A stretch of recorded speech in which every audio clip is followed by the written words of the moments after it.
ಭೋಗನಂದೀಶ್ವರ ದೇವಾಲಯದಲ್ಲಿ ಜೋಡಿ ರಥೋತ್ಸವ.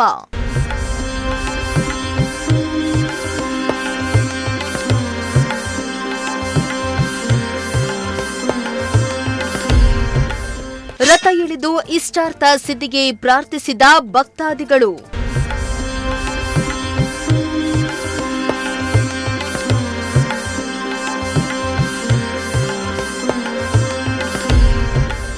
ದಕ್ಷಿಣ ಕಾಶಿ ಎಂದೇ ಪ್ರಖ್ಯಾತಿ ಪಡೆದಿರುವ ಚಿಕ್ಕಬಳ್ಳಾಪುರ ತಾಲೂಕಿನ ನಂದಿಬೆಟ್ಟದಲ್ಲಿರುವ ಐತಿಹಾಸಿಕ ಶ್ರೀ ಭೋಗನಂದೀಶ್ವರ ಸ್ವಾಮಿಯ ಜೋಡಿ ಬ್ರಹ್ಮ ರಥೋತ್ಸವವು ಸಹಸ್ರಾರು ಭಕ್ತರ ಸಮ್ಮುಖದಲ್ಲಿ ಅದ್ದೂರಿಯಾಗಿ ಜರುಗಿದ್ದು, ಭಕ್ತರು ಶಿವನಾಮ ಸ್ಮರಣೆಯೊಂದಿಗೆ ರಥವನ್ನ ಎಳೆದಿದ್ದಾರೆ.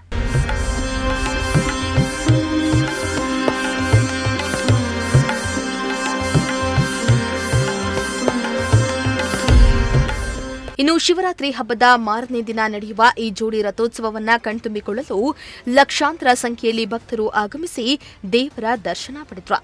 ರಥ ಎಳೆತಿದ್ದಂತೆ ಭಕ್ತರು ಬಾಳೆಹಣ್ಣು ದವನ ಎಸೆದು ತಮ್ಮ ಇಷ್ಟಾರ್ಥವನ್ನ ಬೇಡಿಕೊಂಡರು. ಇನ್ನು ಶತಮಾನಗಳ ಇತಿಹಾಸ ಹೊಂದಿರುವ ಈ ದೇವಾಲಯದಲ್ಲಿ ನಡೆಯುವ ರಥೋತ್ಸವವು ವಿಶೇಷ ಆಕರ್ಷಣೆಯಾಗಿದ್ದು, ಚಿಕ್ಕ ರಥದಲ್ಲಿ ಗಣಪತಿ ಮೂರ್ತಿಯನ್ನ ಪ್ರತಿಷ್ಠಾಪನೆ ಮಾಡಿದರೆ, ದೊಡ್ಡ ರಥದಲ್ಲಿ ಗಿರಿಜಾಂಬಾ ಸಮೇತ ಭೋಗನಂದೀಶ್ವರ ಸ್ವಾಮಿಯನ್ನ ಕೂರಿಸಿ ರಥವನ್ನ ಎಳೆಯಲಾಯಿತು.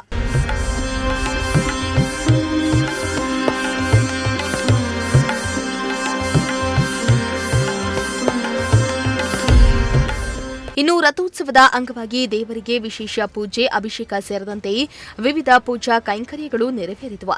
ಅಲ್ಲದೆ ಭಕ್ತರಿಗೆ ಯಾವುದೇ ತೊಂದರೆ ಉಂಟಾಗದಂತೆ ದೇವಸ್ಥಾನದ ಆಡಳಿತ ಮಂಡಳಿ ಹಾಗೂ ಸ್ಥಳೀಯ ಆಡಳಿತ ಅಗತ್ಯ ಸಿದ್ಧತೆಗಳನ್ನು ಮಾಡಲಾಗಿತ್ತು. ಬಂದಂತಹ ಭಕ್ತರಿಗೆ ಪ್ರಸಾದ ವಿನಿಯೋಗವನ್ನ ಏರ್ಪಡಿಸಲಾಗಿತ್ತು. ಮೋಹನ್ ಕುಮಾರ್, ಪ್ರಜಾಶಕ್ತಿ ಟಿವಿ, ಚಿಕ್ಕಬಳ್ಳಾಪುರ.